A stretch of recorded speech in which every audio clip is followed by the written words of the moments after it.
Tuhan, buat hati setiap orang girang. Sukacita itu bukan happy. Sukacita itu juga bisa terjadi ketika seseorang dirudung sedih. Kami tahu damai sejahtera kami tidak bisa dicuri.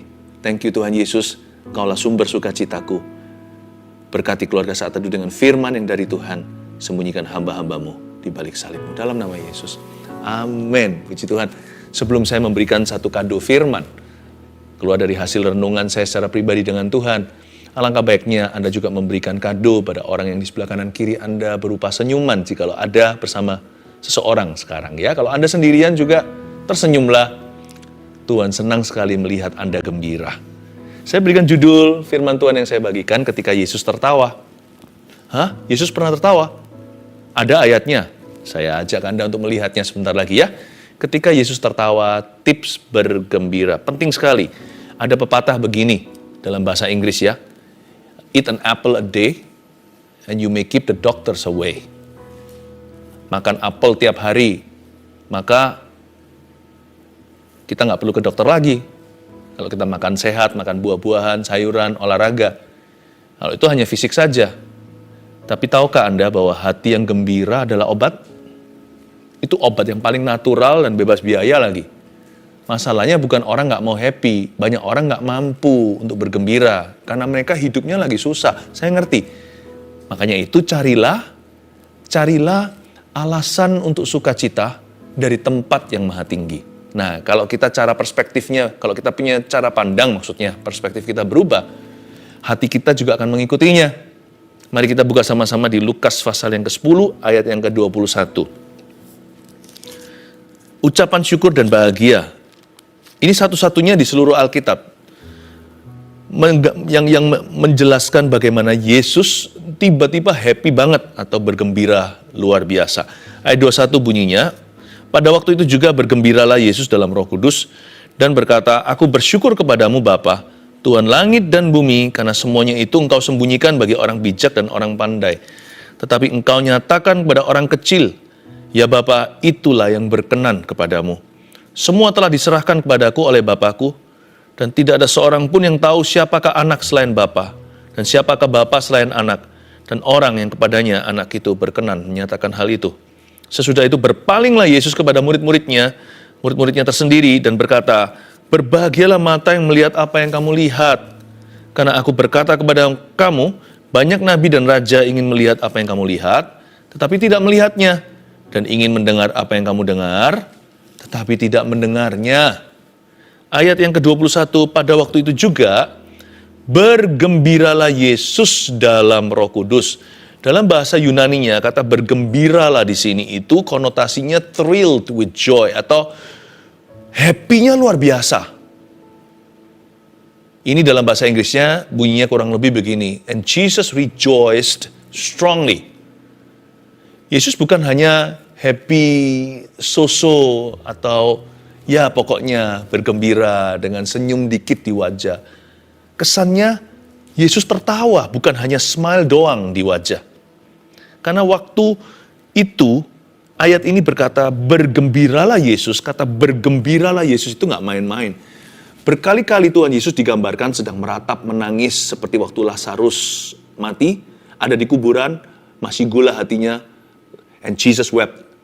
Salah satu jikalau bukan ayat yang terpendek di Alkitab, maka menangislah Yesus. Seingat saya, paling tidak di dalam kitab Injil 3 kali Yesus dikatakan sedang weeping atau sedang meratapi atau sedang menangis. Tetapi kali ini satu-satunya ayat saya tidak temukan lagi. Bergembiralah Yesus. Yesus tertawa. Saking senangnya, ini bukan gembira biasa, ini gembira hingga ekspresinya tidak bisa sembunyi. Bayangkan kalau Anda sangat senang itu gimana? Ada orang yang berkata, ya teriak. Ada juga yang naik ke kursi dan sofa, melompat-lompat di sana. Langsung kita kekanak-kanaan. Tentunya Yesus nggak begitu ya. Saya nggak berani bayangkan beliau demikian. Tuhan Yesus tapi minimal jikalau bukan tersenyum, pasti tertawa, terbahak-bahak. Tuhan berkata, hahaha, gitu ya. Dan itu murid-muridnya pasti terkejut. Melihat Yesus begitu senang. Tapi Jikalau bergembiralah Yesus di sini itu artinya ekspresi. Kalimat berikutnya dalam Roh Kudus itu alasannya bergembira.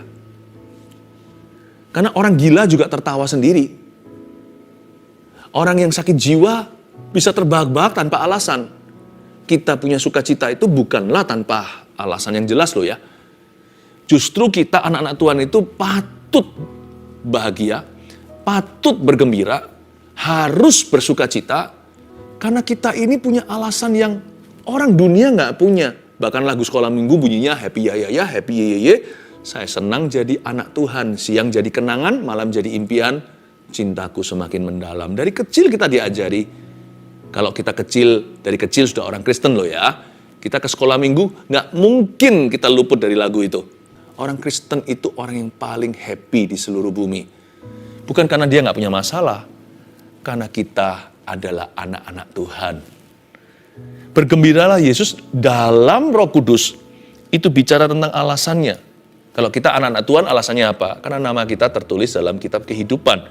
Kalau Anda baca ayat-ayat sebelumnya, saya nggak bacakan, itu kembalinya 70 murid setelah mereka mengusir setan, menyembuhkan orang. Yesus melihat setan itu jatuh dari langit. Lalu mereka bergembira, fine-fine saja. Oke sih, kita happy karena kita dipakai Tuhan. Mujizat terjadi. Terjadi manifestasi kerajaan sorga secara sensasional juga. Bukan diam-diam kerajaan Allah itu di dalam hati. Terjadi demonstrasi. Siapa sih nggak happy? Tapi Tuhan ujungnya bukan menegur mereka, mengingatkan bahwa alasan mereka happy yang paling dalam dan alasan mereka happy paling tinggi tidak lain adalah nama mereka tertulis dalam kehidupan, nama mereka tertulis dalam kitab kehidupan. Seperti lagu tadi, happy ya, saya senang jadi anak Tuhan, siang jadi kenangan, malam jadi impian. Bergembiralah Yesus dalam Roh Kudus. Kata dalam Roh Kudus itu adalah, dalam bahasa Inggrisnya bunyinya begini. And Jesus rejoiced deeply. Not only greatly or strongly, nggak hanya happy-nya itu intensif sekali, happy-nya itu ekstrim, tetapi dalam sekali. Karena ada sumur yang tidak berhenti. Kalau kita tahu bahwa kita ini adalah anak-anak Tuhan. Tiap pagi bangun tidur, kita punya alasan bahagia sekalipun hidup kita susah. Waktu kita bangun tidur, kita sadar, aku anak Tuhan, harusnya kita orang yang paling bahagia. Sukacita itu nggak bisa dicuri.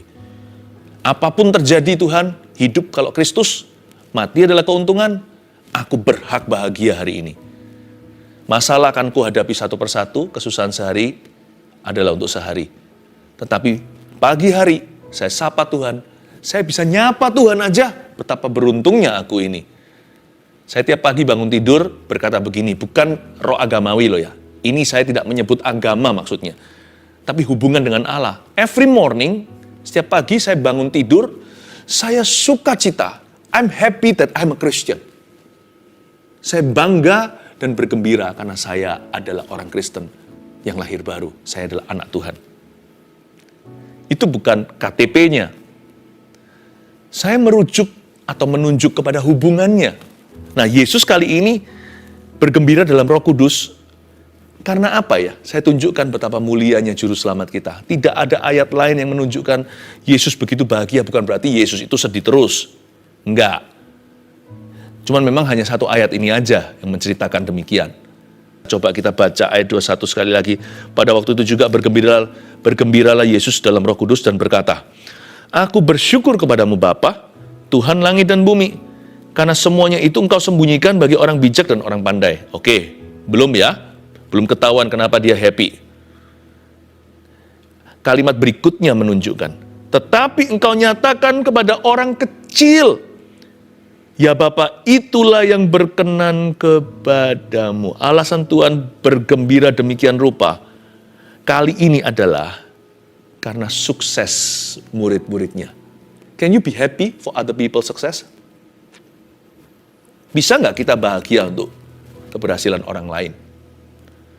Tuhan Yesus bergembira luar biasa karena sukses murid-muridnya.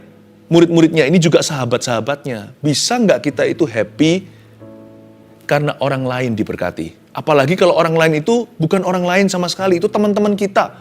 Jangan jauh-jauh, Kadang-kadang sesama keluarga aja lihat yang satu dipakai lebih aja kita bisa iri kok.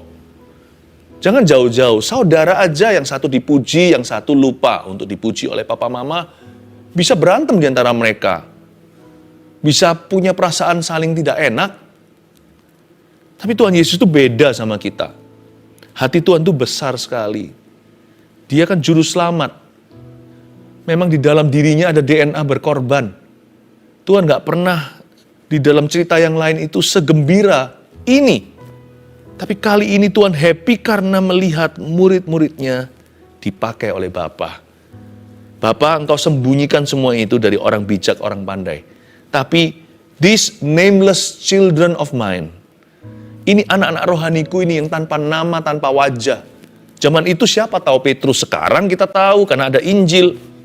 Zaman dulu siapa tahu Filipus, siapa tahu Yakobus, Andreas apalagi jarang disebut. Tapi mereka ketika dipakai dan diberkati, ketika mereka diurapi, Yesus happy. He was happy in his friend's success. And he was happy for his nameless children when they prosper. Dia bangga dan sukacita ketika anak-anak rohaninya ceritanya, mereka itu dipakai oleh Bapa. Dia senang ketika mereka berhasil dan ketika mereka diberkati. Ketika mereka makmur, orang lain mujur. Harusnya itu menimbulkan rasa syukur di dalam hati kita. Bukan perasaan Kain yang iri hati dan cemburu. Tuhan itu baik sekali ya. Ternyata bergembira itu gampang tipsnya. Gak akan pernah kehabisan alasan kalau kita itu bisa senang untuk orang lain. Kita akan menjadi orang yang turut berbahagia. Dan yang meraup untungnya kan kita. Sekalipun mereka yang diberkati. Sebab orang yang happy itu diberkati juga.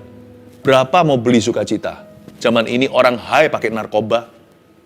Orang harus pakai berbagai macam cara yang berbayar supaya mereka itu bisa merasakan adrenalin mereka. Makanya itu hati yang gembira adalah obat. Siapa yang untung pada akhirnya? Ya yang sukacita. Malah bisa-bisa orang lain diberkati. Kita lebih beruntung dari mereka.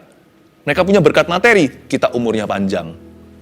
Kita punya kesehatan karena hati yang gembira adalah obat. Semangat yang patah keringkan tulang.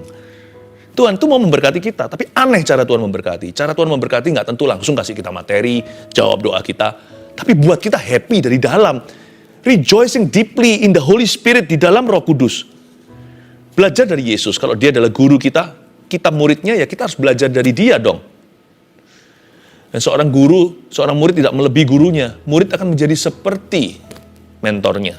Belajar dari Tuhan. Happy for other people. Bahagia untuk orang lain. Ayat 22. Semua telah diserahkan kepadaku oleh Bapakku. Dan tidak ada seorang pun yang tahu siapakah anak selain Bapa dan siapakah Bapa selain anak. Dan orang yang kepadanya anak itu berkenan menyatakan hal itu. Lihat, sukacita itu ternyata adalah pernyataan. Bapa hanya menyatakan kepada orang yang dikenannya. Semua diserahkan oleh Bapa, sudah ada padaku. Seorang pun tidak tahu siapa aku kecuali Bapa. Tidak ada satu orang pun tahu Bapa selain aku. Dan orang yang kepadanya anak itu berkenan menyatakannya. Tahu nggak, sukacita itu bukan sekedar feeling high. Atau kita itu merasakan happy dengan definisi duniawi. Bukan. Tahu nggak, if your heart can give thanks, it is a revelation.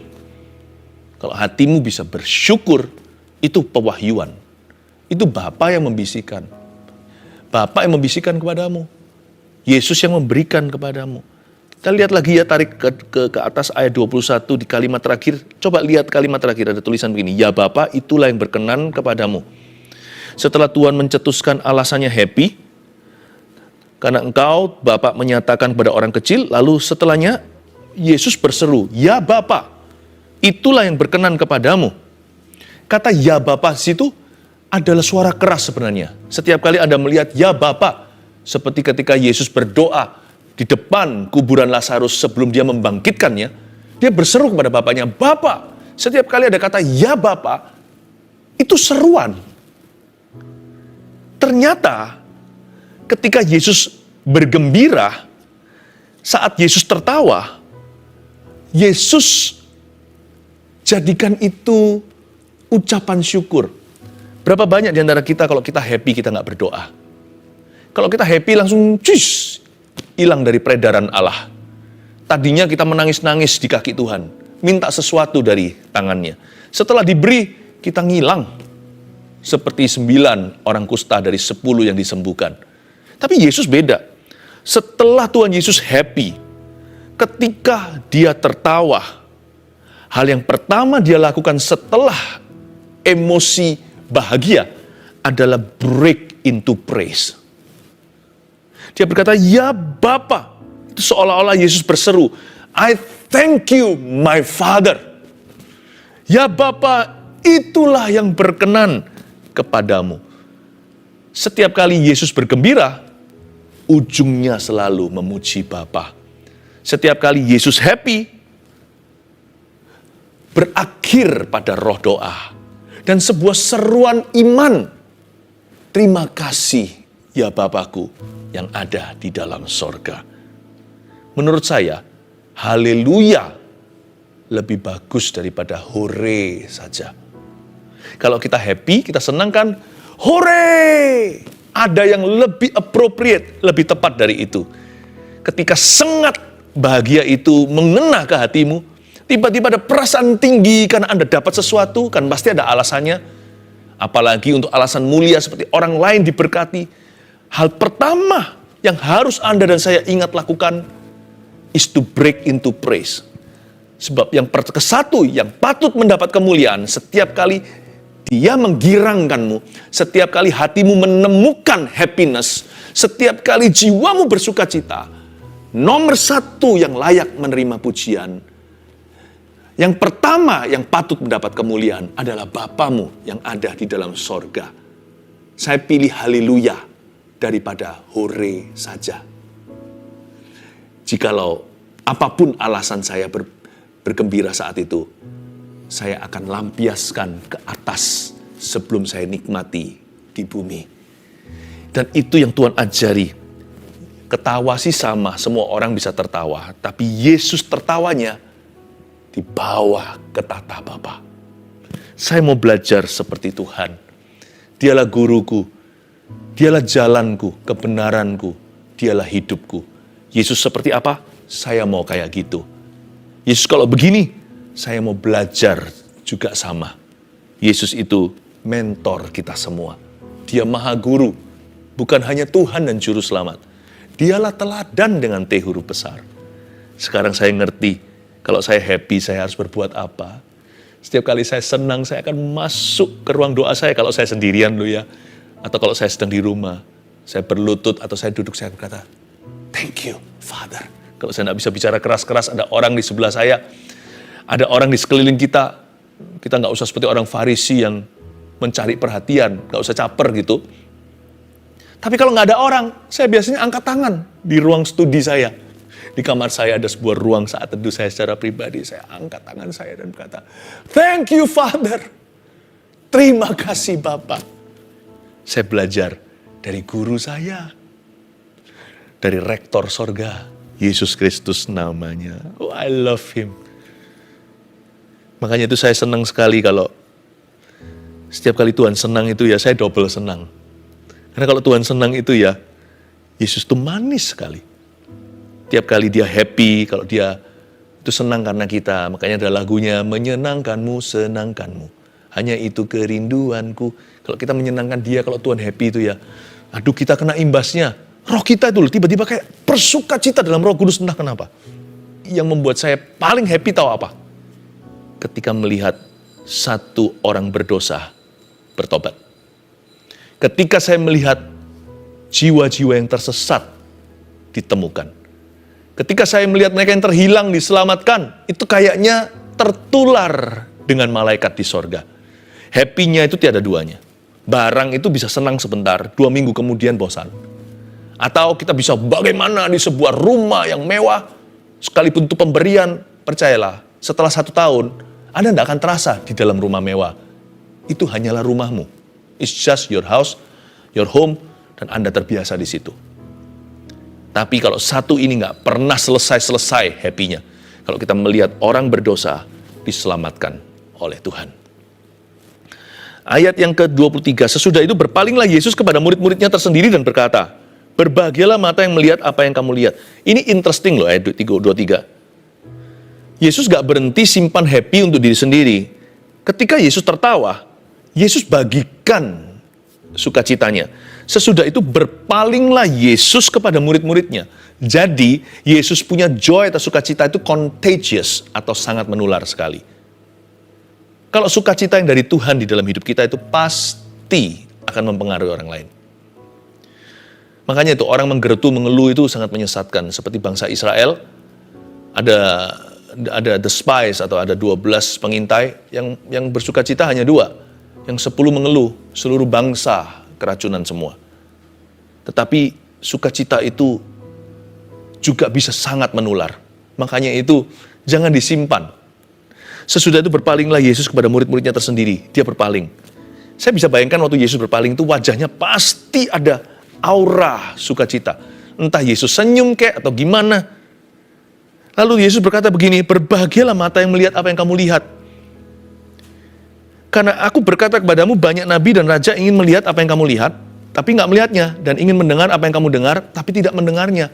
Yesus membantu para murid-muridnya yang mungkin lagi bete, bad mood, mungkin lagi muram wajahnya. Kan banyak. Apalagi hari-hari ini, orang yang mukanya begini terus loh. Kadang-kadang kita nggak nyadari ya. Coba ya, cara kita memandang seseorang.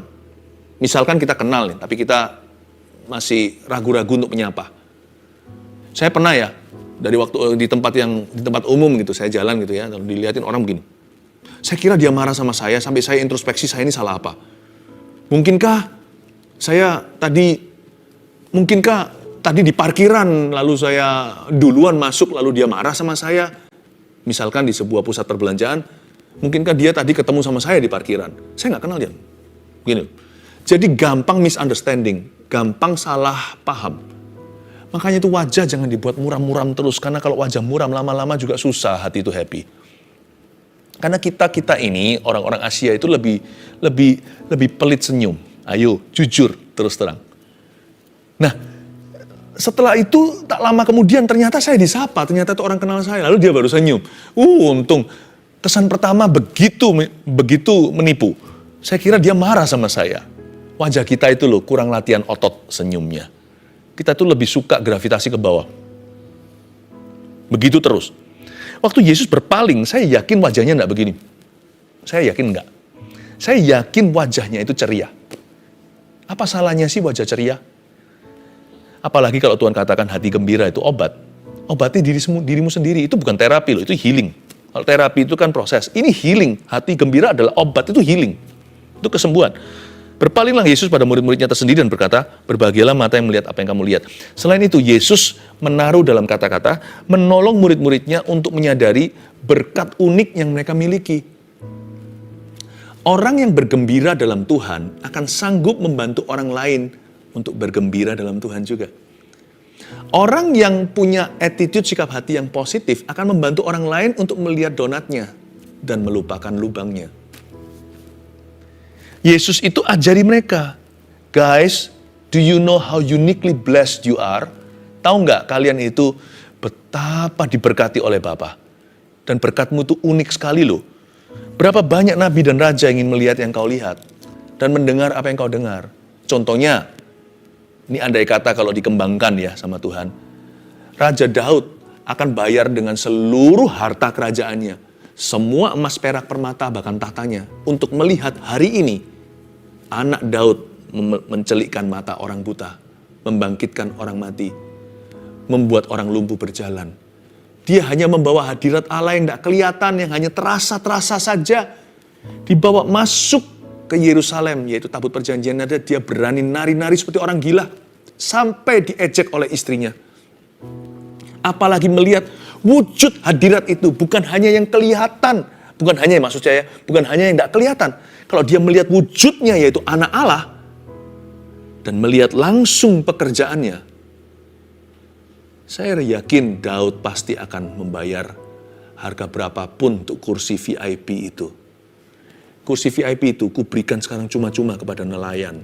untuk melihat langsung dari lokasi paling strategis, center stage, langsung di pusat panggung, di row atau barisan ke-1, dan melihat Yesus beraksi, melihat pekerjaan Bapakku, sebab sekarang belum malam tapi siang hari. Bapakku bekerja, aku harus bekerja juga. Wow! Coba bayangkan, Yesaya akan menggantikan dengan apa saja demi supaya mendengarkan Yesus berkhotbah di atas gunung bebukitan itu, memberikan sabda bahagia. Yesaya, Anda pernah baca? Kitab Yesaya itu panjang, ini salah satu favorit saya. Ini menurut saya Yesaya adalah jenius literatur. Dia bisa menulis demikian rupa, kalau Anda baca semuanya itu, wow! Ini adalah pena seorang yang tahu apa yang dia tuliskan. Itu semua wujudnya ada pada pengajaran Yesus di Perjanjian Baru. Berbahagialah, lalu Yesus berkata, barang siapa menampar pipi kanan, berikan pipi kirimu. Yesus bisa mengolahnya demikian rupa, bahkan memberi terang kepada seluruh tulisan Yesaya. Yesaya seorang yang sangat ahli dalam pena. Dia akan beli berapapun juga untuk duduk di sini, di bawah kaki Yesus seperti Maria, dan mendengarkan pengajaran Sang Mesias Juru Selamat.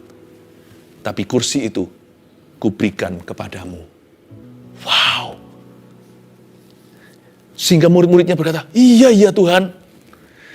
Saya kasih 3 tips sederhana untuk bergembira hari ini, supaya kita semuanya bisa sengaja untuk happy, dan punya alasan dari Roh Kudus. Ya, ini tips saya untuk Anda, untuk kita, supaya kita praktekkan dengan iman. Nomor 1, minimal tersenyumlah. Oke? Jadi, ayo kita latih diri kita untuk wajah kita itu lebih ceria. Itu lebih enak sih di rumah. Bayangin kalau semua cemberut. Di luar sana juga salah paham, orang dilihatin begitu terus. Ternyata ya, to be a blessing is very simple. Ya, kalau kita smile ya, itu sudah jadi berkat buat orang lain. Tapi Pastor Philip, mana bisa saya senyum? Hidup saya lagi susah. Telur dan ayam mana dulu? Saling dahulu-mendahului kan? Tuhan bisa ciptakan hewan dulu lalu bertelur. Tapi hari ini, mana ada ayam kalau tidak bertelur dulu? Jangan tunggu semuanya bagus, baru tersenyum. Bisa-bisa, karena kita tersenyum, bergembira karena Tuhan, maka Tuhan memberikan apa yang diinginkan hatimu. Gara-gara kita bergembira karena Tuhan. Bisa jadi karena kita tersenyum, hidup kita juga akan mengalami berkat. Saya tidak ajarkan untuk kita senyum pura-pura. Dibikin-bikin gitu tuh, aduh, jelek sekali. Makanya itu, nomor 2, selalu bersyukurlah. Kalau tadi adalah ekspresinya, sekarang ini alasannya. Kita tidak perlu denial, kita tidak perlu menyangkali. Kalau kita susah ya susah. Bersyukur itu bukan berarti menyangkali kalau hidup kita sedang susah. Itu serahkan pada Tuhan.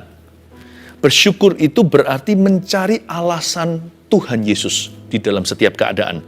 Untuk kita berterima kasih kepada Bapa. Seperti yang saya ajarkan tadi, kalau kita tidak punya alasan dalam diri sendiri, carilah alasan dalam diri orang lain. Bersyukurlah untuk keberhasilan mereka. Atau hal-hal kecil yang kita bisa syukuri hari ini. Kebanyakan kita kan bersyukur tentang apa yang kita bisa peroleh dalam hidup ini. Tapi jarang di antara kita yang sengaja bersyukur untuk hidup itu sendiri. Pernahkah Anda bersyukur hari ini bangun tidur, tadi pagi? Anda bukan bersyukur untuk apa yang terjadi di hidup Anda, atau apa yang belum terjadi. Bisakah Anda bersyukur hari ini Anda masih hidup? Bisakah kita bangun tidur dan berkata, thank God I'm alive? Terima kasih Tuhan, aku masih hidup. Kita kan hitung-hitung yang ada dalam hidup, tapi kita nggak pernah memperhitungkan hidup itu sendiri. Kalau orang itu dipenuhi Roh Kudus, dia akan menemukan alasan bersyukur dalam segala keadaan dan setiap kondisi. Selalu bersyukurlah. Kalau kita menemukan alasan bersyukur, senyum jadi mudah di wajah. Yang terakhir, jadilah berkat. Chicken or egg first. Yang seperti saya katakan tadi, telur dan ayam mana duluan? Apakah saya diberkati dulu, baru saya bergembira karena Tuhan? Oh no, kita bisa happy by choice. Kita bisa bahagia karena pilihan. Jadilah berkat bagi orang lain. Jadilah berkat dalam hidup orang lain. Jadilah sukacita mereka. Jangan menjadi salibnya orang. Yesus itu waktu berpaling pada murid-muridnya dan mengajari mereka untuk cari alasan bergembira, Yesus sendiri adalah alasan murid-muridnya untuk bergembira. Sadarkah Anda? Kalau enggak, pasti mereka muak. Pasti mereka menolak. Tapi ketika Yesus berpaling dan ajari mereka untuk melihat unique blessings atau berkat yang tersendiri, atau semua berkat unik yang sudah mereka nikmati, namun mereka kurang syukuri, Yesus sendiri adalah berkat unik itu juga. Jadilah berkat yang unik dalam kehidupan orang lain. Jadilah berkat. Karena ketika Anda menjadi berkat bagi orang lain, Anda pun akan semakin diberkati. Ketika orang lain bahagia karena Anda pun juga akan tertular bahagia. Menjadi lingkaran Tuhan, bukan lingkaran setan. Menjadi telur atau ayam saling mendahului. Ada ayam, ada telur, ada telur, ada ayam. Saya percaya sukacita itu demikian rupa menularnya. Seperti yang saya jelaskan tadi, a smile can bless other people. Senyuman saja, apalagi kalau Anda giving compliment. Belajar memuji istri Anda, memuji suami Anda, memuji masakannya, memuji anak-anak Anda. Belajar memuji bukan berarti hanya memuji doang, kadang-kadang perlu menegur. Tapi juga jangan menegur melulu, belajarlah memuji juga. Apa susahnya sih, apa salahnya membuat orang lain senang di sekeliling Anda? Kenapa tidak jadikan itu goal dalam kehidupanmu? Hati gembira adalah obat. Bisa nggak kita gembira sendirian? Nggak bisa. Kalau kita gembira, orang lain sedih, lama-lama kita pun akan cemberut muka.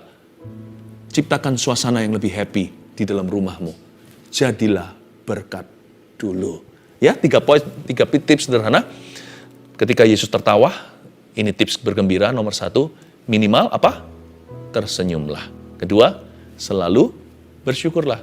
3, jadilah berkat atau jadilah berkat dahulu. Ada sebuah lagu yang saya mau nyanyikan bersama dengan Anda.